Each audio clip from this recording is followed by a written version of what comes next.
Piero Maranghi e Leonardo Piccinini, benvenuti all'Almanacco di Bellezza. Divagazioni quotidiane dal calendario e non solo, una produzione Classica HD Sky Canale 136. In collaborazione con Intesa San Paolo. Almanacco di Bellezza, è il 6 dicembre, io sono Piero Maranghi. Io sempre Leonardo Piccinini. E noi sentiamo il periodo delle feste. Sì. Perché domani per noi milanesi è il Sant'Ambrose. È Sant'Ambrose. E quindi cosa si fa a Sant'Ambrose? Il panettone. Si va a mangiare il panettone. Chi è invitato va alla Scala. Alla Scala. Ma soprattutto approfittiamo di questi giorni di feste, che sono feste nazionali, perché poi c'è l'8, l'Immacolata. Per pregare. No, per venire a Milano. Pregate se volete. Per noi anche. Pregate per noi soprattutto. Ora pro nobis. Ma venite a Milano, perché? Perché a Milano c'è un'occasione per appagare lo spirito, gli occhi, l'animo, tutto. C'è una mostra stupenda. Una mostra monstra nel migliore dei sensi, nel senso che alle Gallerie d'Italia, che è il luogo in cui tutto accade, il cuore pulsante di Milano. Esattamente di fronte alla Scala, a Palazzo Marino e al monumento di Leonardo. C'è anche un portaluppi che passa di lì.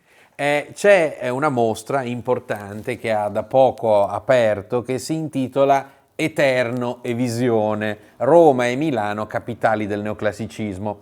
È una stagione straordinaria, quella che vede protagoniste Milano in senso politico e di nuovo mecenatismo, e Roma in quanto luogo agognato di tutti i visitatori e modello da cui trarre ispirazione, perché Roma è di fatto la capitale ideale di questa stagione. Anche se l'ispiratore di tutto questo movimento pazzesco, Napoleone, sì, a Roma non scenderà mai. No, mai. Anche Cavour aveva difficoltà. Allora, queste due mostre ci raccontano di due città proiettate verso l'Europa più moderna, ma saldamente legate alla grandezza e meraviglia dell'antico. La mostra è a cura di Francesco Leone, di Elena Lissoni e del nostro amico grandissimo Fernando Mazzocca. Quindi è curata da gente che se ne intende. Se ne intende davvero. Che non è questo sempre garantito. No, anzi, ecco, ormai è sempre più spesso il contrario. Sì. E ricordiamolo, Leonardo ce ne aveva già parlato, oltre a Bossi, a Lappiani, a tanti capolavori, ce n'è uno che davvero sorprende. Sì, che è il modello del cavallo colossale di Antonio Canova, una storia bellissima, in gesso, ritenuto perduto e ora per la prima volta visibile al pubblico dopo un eccezionale restauro. Ricordiamo che Intesa San Paolo finanzia tanti restauri, molti dei quali sono in mostra a Roma in questo periodo, e un cavallo che è diviso in 200 frammenti e viene ricomposto per questa occasione, quindi tutti alle Gallerie d'Italia. Eterno e Visione, Roma e Milano, capitali del neoclassicismo. Evviva! Evviva! La Presidenza dell'Assemblea Costituente ha preso in questi giorni l'iniziativa per una solenne celebrazione del primo centenario del Parlamento, che cadrà l'8 maggio prossimo. Con ciò ha voluto sottolineare come l'Assemblea Costituente si senta l'erede di tutta la più sana esperienza parlamentare prefascista nel quadro delle rinnovate istituzioni repubblicane. E sulla eco suscitata all'estero dai dibattiti sulla Costituzione, l'onorevole Terracini ha detto: per comprenderla e valutarla basti citare le visite che parlamentari di tanti paesi fanno alla nostra Assemblea, assistendo ai suoi lavori, intrattenendosi con deputati di ogni settore, recando via con sé i resoconti delle nostre discussioni. L'Assemblea Costituente, testimoniando così della volontà e capacità degli italiani di erigere il loro avvenire su una base di legalità democratica, li costituisce dinanzi al mondo fra i garanti della pace e della collaborazione tra i popoli. Amico di Gramsci e Togliatti, poco avvezzo all'ortodossia. Questo ce lo rende simpatico. Molto simpatico, grande sparigliatore davvero. Assolutamente. È anche il nonno di una nostra beniamina. Certo, Sava Bisazza Terracini. In Visconti. Luchino Visconti. Quindi salutiamo lei e il marito. Insomma, lì di cognomi. Terracini e Visconti. Poi è bellissimo, capisci? Avrebbe fatto piacere quest'unione a Luchino Visconti, il regista. Sì, sarebbero stati tutti d'accordo. Cioè, perché capisci, l'erede del comunismo con l'erede è stupendo, tutto funziona. Allora, stiamo parlando l'avete capito, di Umberto Terracini, e questa è una puntata che facciamo davvero con entusiasmo, perché la sua è una storia pazzesca, incredibile. È la storia del Novecento italiano, protagonista in tutte le sfumature, protagonista anche un po' brontolone. Mi viene in mente, diciamo, per il fronte vicino, quello socialista, un personaggio come Sandro Pertini, sì. che era sempre anche lui, insomma, molto capace di sparigliare. E, che avrebbe detto di Terracini una cosa molto bella che diremo dopo, tra l'altro. E ricordiamo che questo signore, tutti dovrebbero conoscerlo, anche se in realtà è un personaggio poco studiato, perché a parte la recente biografia di Claudio Rabbaglino, edita da Donzelli, di cui avevamo parlato, non ci sono molti studi su di lui, anche proprio per questo carattere irregolare. Il PC, il suo partito, l'aveva considerato sempre un po' un brontolone. Poi lo tenevano spesso. Non è stato sempre generoso con lui, però questo signore ha firmato la Costituzione. Certo, non dimentichiamolo e quindi mai. Il suo nome campeggia sull'atto fondativo della nostra democrazia. Allora, ricordiamo, per incominciare, parliamo di un politico che è stato rinchiuso e confinato per 17 anni, e sono quelli del regime fascista. È stato anche mobbizzato e a un certo punto espulso dal suo partito durante il confino di Ventotene. È stato un politico fermamente antistalinista, ma poi anche esultante nel momento in cui i carri armati sovietici entrarono in Ungheria. Io sui fatti dell'Ungheria penso che oggi sembra mostruoso, no? Un atteggiamento del genere, però bisogna anche pensare, siamo a 10 anni dalla fine della seconda guerra mondiale, che non tutti la vivevano nello stesso modo, certo. Questa faccenda, cioè questo non vuole giustificare nulla, però bisogna calarsi in quell'atmosfera. Pensa a uno, ad esempio, a cui avevano ucciso i parenti. Sì. La sua visione del mondo non era una visione del mondo di democrazia, c'era comunque una passione politica che trascendeva. Sì, hai perfettamente ragione. La cosa che stupisce in molti casi però è stata, come dire, la lentezza dei pentimenti. Sì. Cioè i pentimenti tardivi sono stati veramente molto tardivi. E comunque questo si può dire anche dell'antifascismo, c'è chi si è dimesso immediatamente, c'è chi si è allontanato immediatamente dal Partito Comunista, perché bisogna sempre dare, pane al pane e giudicare anche quelli che per primi hanno capito dove stava andando quel pericoloso sistema. E Terracini è stato un altro in tante vicende, un altro rispetto ai suoi compagni. Pensiamo alla sua difesa solitaria di Israele e pensiamo anche ad altre opinioni che lui ha saputo esprimere nella direzione del Partito Comunista, ma che certamente non erano quelle della maggioranza. Umberto Elia Terracini nasce a Genova il 27 luglio del 1895, saldamente segno leone, e a Roma si spegne oggi nel 1983, ma è Torino, di cui è cittadino onorario, la città che dà origini alla sua straordinaria carriera politica, una carriera infinita. Sì, pensa uno che nasce alla fine dell'Ottocento e arriva sostanzialmente quasi al governo Craxi. Arriva al governo Spadolini. Il primo governo non democristiano. Sì. Era il secondogenito del commerciante di stoffe Jair Terracini. I Terracini avevano un'attività fiorente di mercanti di stoffe, prima nell'Astigiano e poi a Genova. La madre invece era Dele Segre, famiglia originaria di Saluzzo. Ricordiamo che il padre di Umberto Terracini, Jair,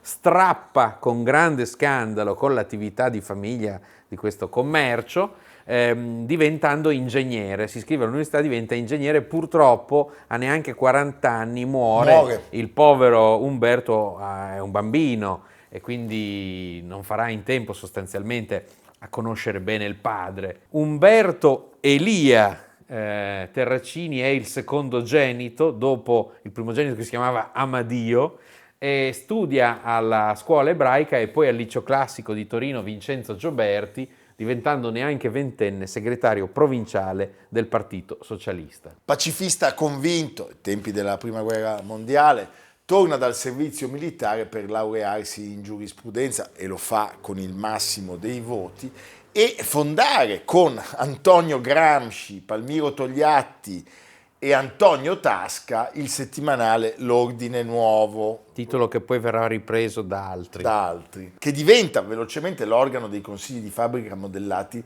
sui soviet leninisti. È, diciamo, questa la fase più massimalista della sua carriera.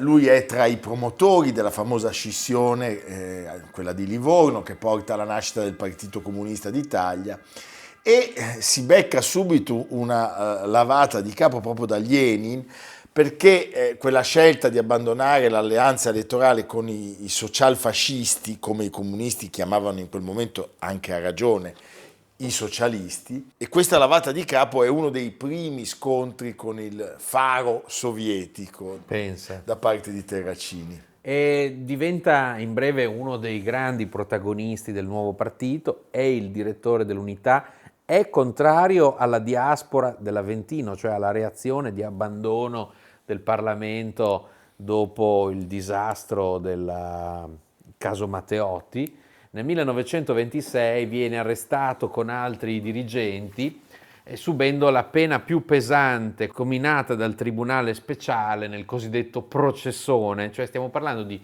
22 anni, 9 mesi e 5 giorni di carcere. E lui sconta 11 anni per la nostra libertà in diverse carceri e ospedali penitenziari.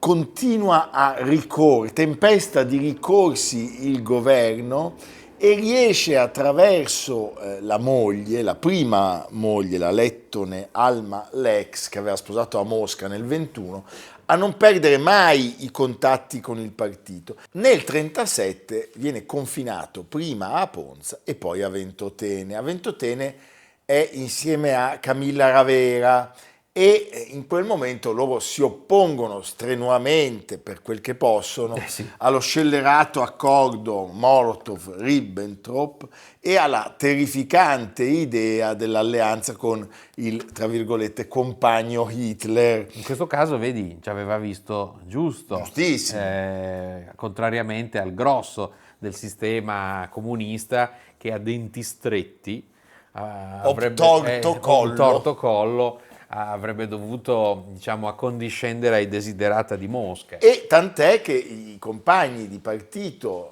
lo isolano, il partito addirittura vieta ai giovani comunisti che si trovavano lì con lui a Ventotene di rivolgergli la parola. Pensate alla solitudine di quest'uomo in quel momento. E pensa anche all'organizzazione di questi che riuscivano ad arrivare fino ai più piccoli dettagli. Fino alla sua espulsione nel 1943. Poi cosa succede? Nell'agosto del 1943 lui torna libero e il comunista solitario ebreo deve, evidentemente, in quella deriva mostruosa dopo l'8 settembre, riesce perché deve rifugiarsi in Svizzera, viene internato nel campo profughi di Adliswil e lì c'è un colpo di fulmine perché lui si innamora dell'attrice Maria Laura Gaino, Maria Laura Rocca era il nome d'arte, che era sposata con Bisazza, un soldatino di Badoglio, avevano avuto un figlio, Oreste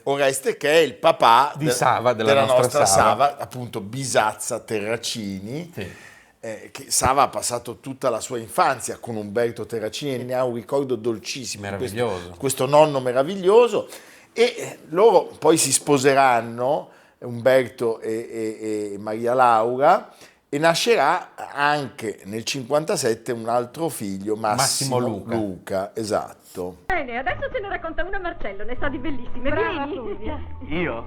Volete scherzare? Tu, Marcello, racconta. Sì, ma speriamo che non sia in latino. Oh, non me lo maltrattate, eh? A proposito, perché non hai portato Anna? Non è a Roma, è a Treviso. Torna domani o dopodomani. Che bugiardo. Parlate della piccola Padoan? Ma se l'ho vista oggi in Piazza di Spagna. Avrai visto male. I ripetuti tentativi di rientrare nei ranghi del Partito Comunista e della Resistenza vanno a vuoto all'inizio, ma lui non molla, è molto ostinato, determinato, coerente. Rientra dalla Svizzera in Valdossola, la famosa Repubblica della Valdossola, quell'esperimento incredibile partigiano che ricordiamo troppo poco, e segretario della giunta della Repubblica della Valdossola, fino a quando Togliatti, che diciamo l'ecumenico Ercole, con lo pseudonimo Ercole Ercoli, capisce che bisogna ricostruire il partitone. E certo, nell'aprile del 45 richiama Terracini dicendo forse è meglio che questo qui ce lo teniamo stretti, e lui torna in direzione del partito. E in qualche modo il partito dice l'espulsione non è mai avvenuta, però consiglia anche ai compagni del nord Italia di non affidargli incarichi direttivi, capisci? Allora lui ovviamente è in questo momento giustamente un fermo sostenitore della svolta di Salerno, cioè della trasformazione di Togliatti a favore dello status quo, però diciamo con un futuro di abbandono di Andersen, dei Savoia, e in un eccesso di entusiasmo al quinto congresso nazionale del PC nel gennaio del 46 si spertica di lodi per l'URSS, che comunque, ricordiamolo, in quel momento aveva appena vinto la guerra, perché non bisogna nelle mai contraddizioni della storia, ricordiamo che 20 milioni di morti, sì, non ci dimentichiamo, però non possiamo dirlo troppo ad alta voce perché se ne dimentica qualcuno ogni tanto di questa cosa che l'URSS ha vinto la guerra. Sì, no, io me lo ricordo molto bene. Questo poi non impedisce no, tutto il resto, certo. Però è un dato molto importante. E Terracini parla della più grande e dispiegata democrazia che mai la storia dell'umanità abbia conosciuto. È sostenitore del proporzionale, è contrario all'obbligatorietà del voto, viene eletto all'Assemblea Costituente e subito si fa notare nei dibattiti sul diritto di sciopero, sulla famiglia. La sua verve, la sua passione, la sua intelligenza ne fanno un protagonista assoluto, e quindi viene naturalmente eletto presidente dell'Assemblea, siamo l'8 febbraio del 1947, con 279 voti su 436. Saragat si dimette a causa della scissione di Palazzo Barberini e Terracini firma, diciamo, con l'anima democristiana e con quella, diciamo, liberal monarchica, perché De Nicola probabilmente era monarca, De Nicola, firma la Carta Costituzionale e si guadagna la stima generale, come testimoniato anche da persone che erano assai lontane dal suo pensiero. Pensate Vittorio Emanuele Orlando, che nella seduta del 22 dicembre, parlando di Umberto Terracini, siamo nel 47, dice: egli è stato veramente un gran presidente, un presidente nato perfetto. E lui a un certo punto di nuovo si trova solo in questo caso contro Stalin, perché prima nel contro 50, Lenin e poi contro Stalin. Mamma mia, nel 50 Stalin decide di trasferire Togliatti a Praga come leader del movimento comunista internazionale. Terracini si schiera contro, ed è lui che il 21 agosto del 64 celebra il discorso di apertura della cerimonia funebre del segretario del Partito Comunista Italiano, di Palmiro Togliatti. È il segno della sua piena riabilitazione e dell'indiscussa autorità che aveva quest'uomo, un'autorità innanzitutto morale, anche se, come dire, il fastidio non cessa. Non cessa perché era una certa sufficienza nei suoi confronti. Come dire, quello lì ci fa comodo quando c'è da fare un bel discorso, però è meglio lasciarlo non fuori. È proprio un organico. E addirittura, pensate, Renato Guttuso non lo rappresenta nel famosissimo quadro I funerali, dove sono tutti. Terracini non c'è ai funerali di Togliatti. Ancora, e questo me lo rende davvero molto molto caro, lui allo scoppio della guerra dei 6 giorni, nel giugno del 67, si trova nuovamente isolato nel sostenere una posizione filo-israeliana, perché è deciso a difendere la propria identità ebraica, e lo fa con molto coraggio, perché non parla soltanto della No. tragedia dell'Olocausto, ma parla Curioso che lui delle persecuzioni sottolinea questo aspetto, cioè in Unione Sovietica e nei paesi socialisti. c'era un antisemitismo dilagante e questo lui lo denuncia. Con Berlinguer, ovviamente in posizione nettamente minoritaria, anche in questo caso, si oppone alla linea del compromesso storico, si oppone tra l'altro con forza, cioè non è uno che poi chinava il capo.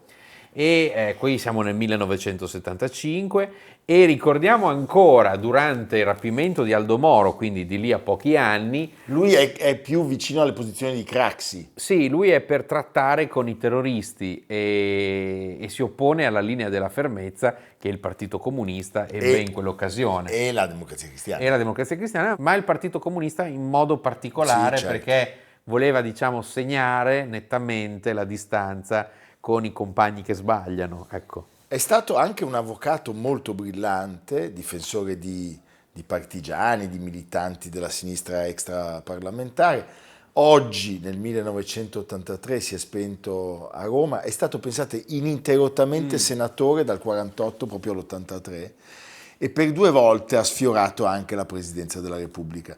E a proposito di Pertini, che hai citato tu prima, che è stato un Presidente della Repubblica, Pertini di lui ha detto: dovessi descrivere la sua vita, traccerei una linea retta. Che bello.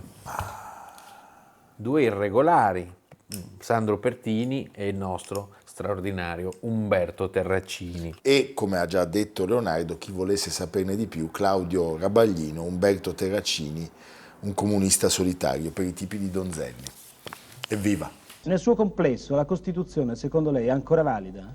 Senza alcun dubbio, è ancora valida, ma la Costituzione nel suo complesso, non nelle singole parti, perché applicandola soltanto parzialmente, un pezzo sì, un pezzo no, la si è resa molto anche invalida. In un recente articolo scritto sul Corriere della Sera, Carlo Bo, riferendosi alla crisi dei valori attuali, ha parlato della inevitabile limitatezza dei progetti troppo umani. Lei è d'accordo?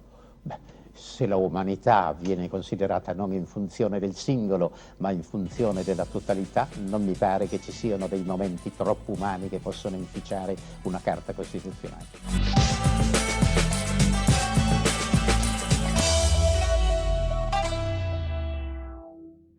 This Western director created the most violent West possible. As violent as the real West was, Corbucci's West was more violent. Ti piace il western? Sì. Sì. Quale tipo di western? A noi ci piace il sangue, ci piace vedere quando è che fanno a botte, così. Ecco, va bene.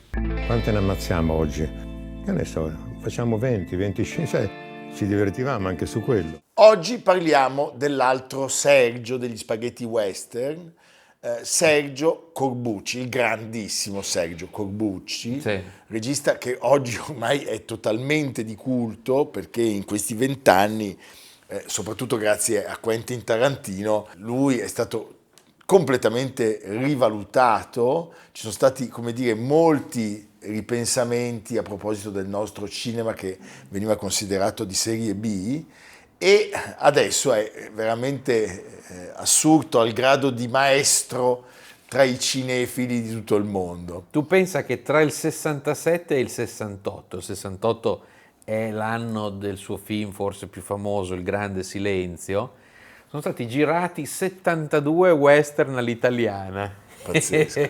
Uscivano così. Uscivano, poi alcuni erano veramente... bene, ecco. certo. Poi invece altri come Il Grande Silenzio sono stati dei grandi film. Io ricordo la moglie che ho conosciuto, Nori Corbucci, personaggio mitico, donna straordinaria, che è scomparsa 4 anni fa. E a conferma di questo grande amore da parte di Tarantino, addirittura nell'ultimo film C'era una volta a Hollywood, terzo capitolo di una specie di trilogia tarantiniana dedicata appunto alla gloria del vecchio cinema, c'è una scena in cui Leonardo DiCaprio deve volare in Italia per riciclarsi nei western italiani, proprio dice nel film, dice con la regia del secondo miglior regista di spaghetti western al mondo, e poi dice l'altro Sergio. Sì, perché per Corbucci Tarantino ha sempre dichiarato un'autentica ammirazione. Sì, mi verrebbe quasi da dire che forse l'altro Sergio sia Leone, quando dice il secondo migliore. Sì. Allora, Corbucci nasce, non si sa se nel 27 o nel 26, le fonti qua sono un po' incerte, altalenanti, ma certamente nasce oggi, il 6 dicembre, quindi è un Sagittario a Roma. Romano de Roma. Romano de Roma è una città che lo plasma totalmente e che forma il suo linguaggio, la sua visione poetica. Plasma anche chi non è di Roma, figurati quelli che ci nascono. La Roma di Corbucci è una Roma fascistissima prima, e poi è una Roma che vede anche le bombe, vede tutti i travagli della capitale in quel momento della liberazione. Tra le macerie della città di Romolo e Remo, Cinecittà resta una fabbrica di tanti mestieri, e così lui si avvicina più come artigiano all'inizio che come regista. Dal grado più basso. Sì, in quell'ambiente come garzone di bottega lui ricopre diversi ruoli, diremmo fa la gavetta, aiuto regista, critico, poi altri mestieri, finché finalmente diventa regista. I suoi esordi risalgono alla prima metà degli anni 50, quando il nostro cinema si stava già spostando, diciamo, dal neorealismo a un cinema un po' più popolare, melodrammoni, peplum, commedie farsesche. Tu hai fatto in tempo da bambino a recitare in un peplum. Sì, non avevo i sandaloni però. No. Avevi le scarpe da ginnastica. Avevo le scarpe, avevo sbagliato, mi hanno cacciato. Sì. Avevo anche l'orologio. Ho detto fuori questo. Allora, Corbucci inizia la sua carriera di regista in questo filone. Ci sono dei film forse un po' dimenticati, anche perché avevano dei budget molto ristretti.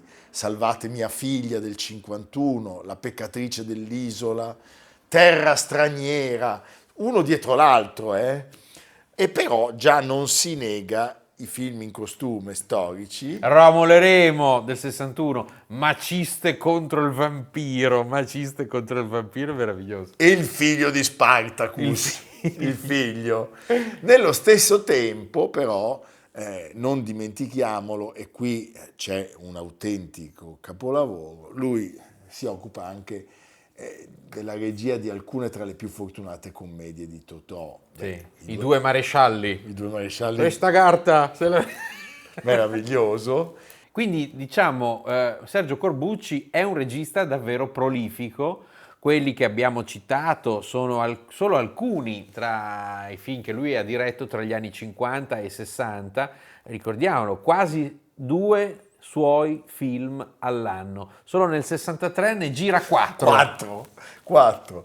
Questa superproduzione, le continue sperimentazioni di generi diversi gli servono da laboratorio, e Corbucci impara a fare tutto, affina il senso del ritmo, delle battute, dei colpi di scena, e poi aveva una straordinaria capacità di costruire delle situazioni comiche, e aveva anche una grande attenzione a quello che è un punto fondamentale per chi voglia fare cinema, cioè l'impatto visivo.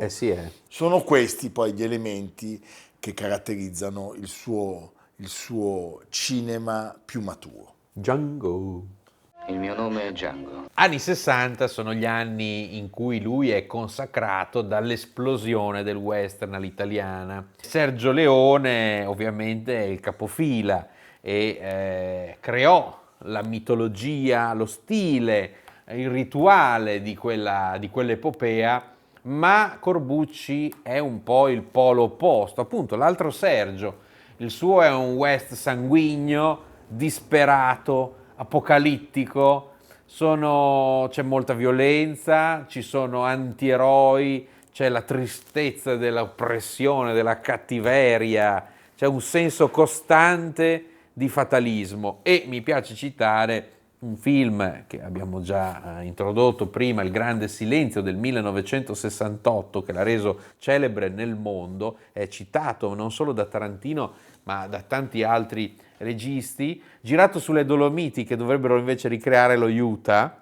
La scena iniziale si svolge su un lago ghiacciato e sullo sfondo c'è la parete del Sorapis, attori meravigliosi, Trintignant, il killer muto che appunto si chiama Silenzio, e poi Klaus Kinski che è il feroce cacciatore di taglie Tigrero, insieme a un altro grande attore di quegli anni, un americano, Frank Wolf, che è lo sceriffo. Musica dell'immenso Ennio Morricone. Certo, che anche lui in quegli anni lì. Poi arriva Il Mercenario, che è uno Zapata western, film politico, con molta ironia, e ancora I Crudeli, che di nome e di fatto è uno dei film più amari.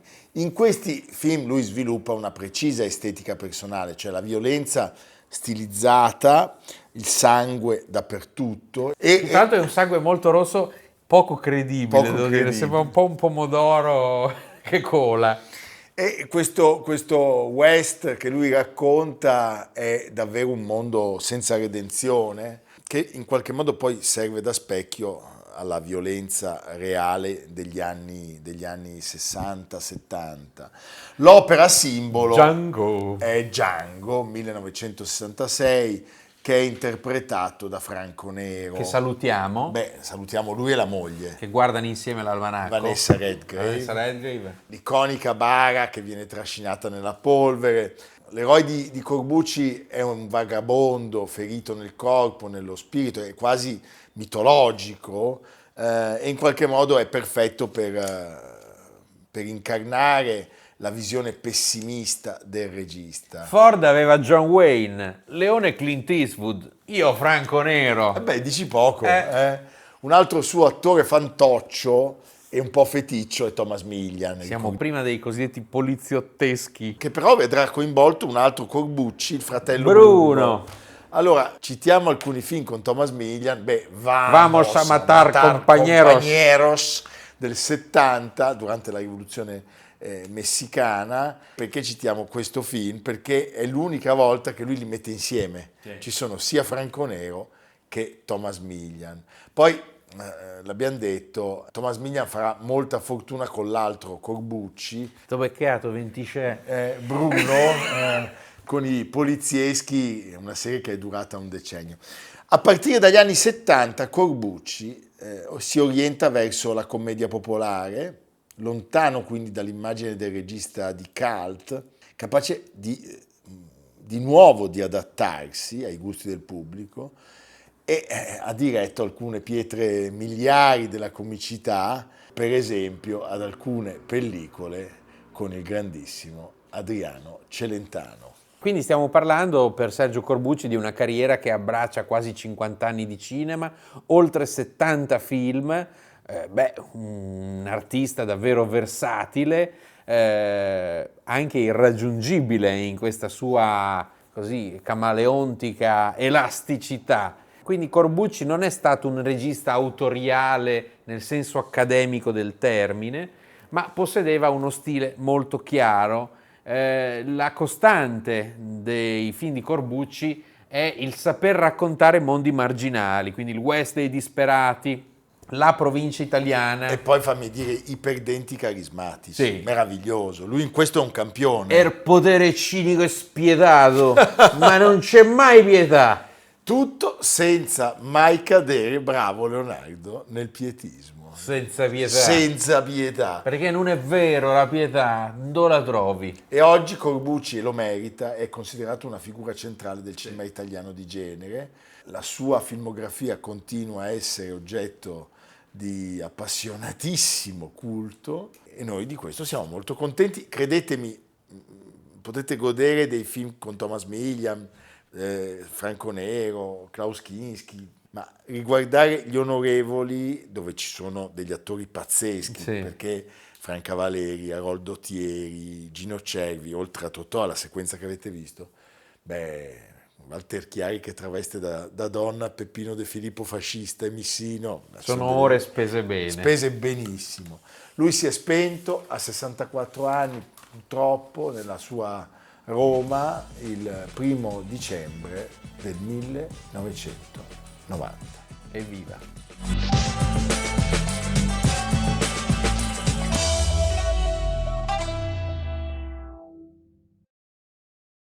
Lo ricordiamo, tutte le puntate sono disponibili anche in podcast su Spotify, Apple Podcast e sul canale YouTube di Intesa San Paolo On Air, cercando Almanacco di Bellezza 2025. E noi oggi andiamo al Sabet, al Teimbota, che è il calendario di Leonardo di Modena. Va cager in diai e poi nesa i fior, che vuol dire vai a puntini negli agli e poi odora i fiori. Io prendo le distanze. È un'espressione sbrigativa per andare a farsi benedire chi fa proposte balorde. Sì. Va a cagare in diai e poi nesa i fiori. Ti piace? Mi piace tantissimo, lo uso, adesso esco di qua, incontro un pancabestia, glielo dico e mi massacra. Esatto. E tu sei contento? Io prendo le distanze. No, io una volta ho rischiato di essere picchiato, Leonardo ha fatto, non lo conosco! Non lo conosco! Ma voi siete insieme? No, mai conosciuto. Tre volte, come prima che il gallo canti. Che il gallo canti. Sì. Tu mi tradirai. Gallicando. Tu mi tradirai. Va bene, Leonardo, dove andiamo? In Piazza della Scala andiamo, potete scegliere o alla Mostra delle Gallerie d'Italia, dove tra l'altro è importante quella mostra perché fa emergere il ruolo di antagonismo che nasce proprio in quell'occasione tra Milano e Roma, perché Milano diventa capitale e Roma dice e noi? E noi? Poi Roma diventa capitale e Milano dice e noi? E quindi questo derby. Non dite a noi, dite e noi. E dall'altra parte invece il capolavoro di Shostakovich, 1934, la Lady Macbeth del distretto di Njensk. Domani va in scena Sì. Ed è una storia pazzesca e facciamo un grande applauso al Teatro alla Scala, saldamente guidato dallo stupendo sovrintendente Fortunato Ottobina, di nome e di fatto. Che è Fortunato di nome e di fatto, e poveri veneziani, mi viene da dire, perché era Venezia lui, poveri veneziani, poveri veneziani. Noi milanesi non per si una può volta. essere felice ovunque. No, poveri veneziani. Poveri veneziani, poveri veneziani. Chi deve intendere, intenda. Ci vediamo domani. Almanacco di Bellezza. Ideato e prodotto da Piero Maranghi, a cura di Leonardo Piccinini. Con Greta Torresi, Lucia Simioni, Jacopo Ghilardotti, Paolo Faroni, Riccardo Cassani, Stefano Puppini, Samantha Chiodini. Realizzato da Amerigo Daveri, Valentino Puppini, Luigi Consolandi, Alessandro Puppini. Una produzione Classica HD, Sky, canale 136. In collaborazione con Intesa San Paolo.